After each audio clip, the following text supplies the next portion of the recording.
हा जो आज नितीन जुदमले यांच्या पुढाकारातनं हा ग्रामीण AI समिटचा कार्यक्रम आयोजित करण्यात आला. तर या कार्यक्रमामध्ये आपण जर पाहिलं तर हा आपला अहिल्यानगर जिल्हा हा तसं पाहिलं गेलं तर एक फार मोठ्या शेतकरी चळवळीतला जिल्हा आहे की ज्या चळवळीमधनं पहिला म्हणजे सहकारी साखर कारखाना या अहिल्यानगर जिल्ह्याने दिलेला आहे, देशाला दिलेला आहे. आणि त्यामुळं त्यावेळेसपासून हे जिल्ह्याने फार मोठी क्रांती शेती विषयामध्ये केली आहे. पण आता आपण पाहतो की जसं नवीन टेक्नॉलॉजी येते, नवीन टेक्नॉलॉजीप्रमाणे कुठंतरी सातत्याने ती आपापल्या क्षेत्रामध्ये कशा पद्धतीने उपयोगात आणली पाहिजे याच्याकरता काही मंडळी सातत्याने प्रयत्न करतात. आणि हा शेतीमध्ये देखील कसा AI टेक्नॉलॉजीचा उपयोग झाला पाहिजे हा एक प्रयत्न आज नितीन जुदमले यांनी पुढाकार घेऊन केलेला आहे. आणि निश्चितच मला खात्री आहे की असे सातत्याने कार्यक्रम झाले पाहिजेत की ज्याच्यातनं शेतकरी वर्ग हा जोडला गेला पाहिजे किंवा पुढची पिढी ही शेतीविषयक कुठंतरी त्यांनी काम केलं पाहिजे.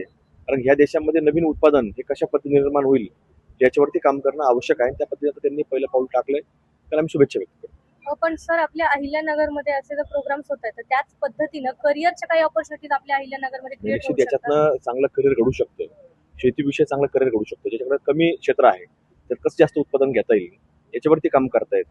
त्यामुळे असं करणं गरजेचं आहे. नमस्कार, मी पोपट पिटेकर. नवराष्ट्रामध्ये आपलं सर्वांचं स्वागत. अहिल्यानगर जिल्ह्यात आज AI ग्रामीण समिटचं आयोजन करण्यात आलेले आहे. सर, काय सांगाल? खरं तर हे दिल्ली, मुंबई अशा ठिकाणी आयोजित करण्यात येतं, पण तुम्ही हे नगरमध्ये सुरुवात केली आहे.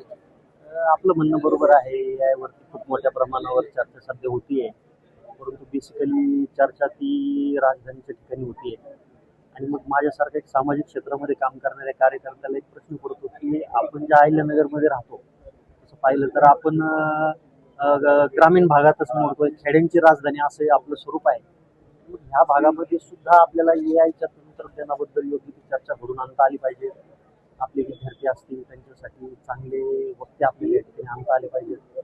आणि त्याचबरोबर जी ग्रामीण अर्थव्यवस्था आहे त्याच्यामध्ये मग शेतकरी असतील, ग्रामीण कारागीर असतील, नवीन तयार होणारे उद्योजक असतील, कृषी पूरक उद्योग चालवणारी जी सगळी मंडळी असेल, त्या सर्व मंडळींना त्यांचा व्यवसाय करण्यासाठी AI इथून पुढे काय मदत करू शकतो याच्याबद्दलची एक चर्चा या ठिकाणी घडून आणली पाहिजे. असा एक आमच्या सर्व टीमने एक मानस व्यक्त केला आणि त्याला प्रत्यक्षामध्ये आणण्याचा एक छोटासा प्रयत्न आम्ही आज या निमित्ताने करतो आहोत. खरं तर AI काय आहे अजूनही कोणालाच माहित नाही किंवा बऱ्याच जणांना नगरमध्ये माहितीही नसेल. पण हे अशा पद्धतीचं ग्रामीण समिट आपल्याला इथं आयोजित करता येईल ही संकल्पना कशी?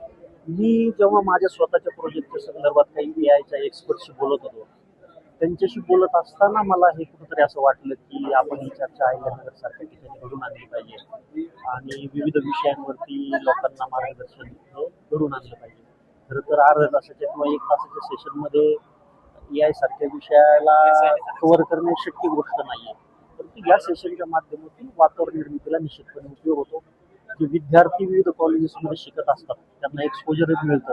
आणि तुम्ही आता अगदी पाहिलं असेल की जे एक्सपर्ट आपण बाहेरून बोलवलेले आहेत, PhD होल्डर एक्सपर्ट आहेत, डबल PhD होल्डर एक्सपर्ट्स आहेत, ते विद्यार्थ्यांशी 1 to 1 डायलॉग या ठिकाणी करतायत. माझ्या दृष्टिकोनातून ती एक मोठी अचिव्हमेंट आपली AI समिटची राहणार. हे आयोजित करताना याचा किती बेनिफिट होईल असं वाटतंय तुम्हाला?